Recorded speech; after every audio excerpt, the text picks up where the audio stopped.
ब्रेकनंतर Maharashtra live मध्ये आपल्या सगळ्यांचं पुन्हा एकदा स्वागत। नाशिकमध्ये सध्या पावसाची संततधार सुरू आहे। गोदावरीच्या पाणी पातळीत वाढ होते। गंगापूर धरणातून सकाळपासून 6336 क्युसेक इतका गोदापात्रेत विसर्ग सुरू आहे।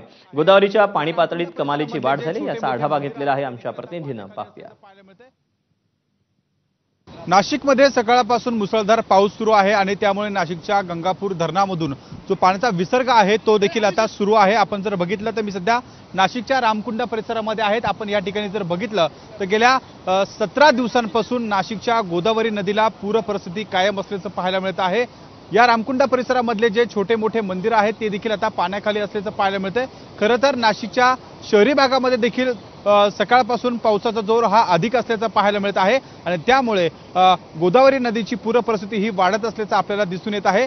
सध्या नाशिकच्या रामकुंड परिसरात असलेल्या दुतोंड्या मारुतीच्या जवळपास छातीपर्यंत पाणी येऊन पोहोचल्याचं आपल्याला पाहायला मिळते। तर सिद्ध पाताळेश्वर मंदिर देखील जवळपास अर्ध्याहून खाली जे आहे ते पाण्यामध्ये बुडल्याचं पाहायला मिळतंय। संपूर्ण परिसरामध्ये जे ते पुराचं पाणी या ठिकाणी शिरल्याचं आपल्याला दिसून येत आहे। आपण जर समोरच्या परिसरामध्ये बघितलं तर या समोरच्या परिसरामध्ये बाजारपेठांचा परिसर आहे, त्यामुळे या संपूर्ण दुकानांमध्ये देखील पाणी हे गेल्याचं आपल्याला पाहायला मिळत आहे। एक मुखी दत्त मंदिर असेल, त्यासोबत या ठिकाणी प्राचीन गोराराम मंदिर असेल, त्या संपूर्ण मंदिरांच्या आजूबाजूला पाण्याने वेढा दिला आहे।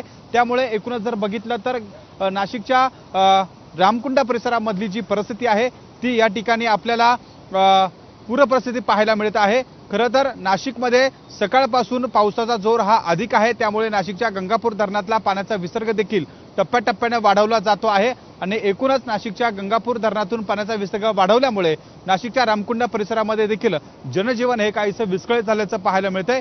नाशिकच्या रामकुंड परिसरामध्ये हे संपूर्ण परिस्थिती आपण आत्ताची जर बघितली तर या संपूर्ण ठिकाणी आपण जर हे छोटे मोठे मंदिर आणि एकूण हा परिसर बघितला तर हा पुराच्या पाण्याने वेढलेला आपल्याला पाहायला मिळतोय। कॅमेरामन मयूर बारगेचा शुभम बोडके, एबीपी माझा, नाशिक।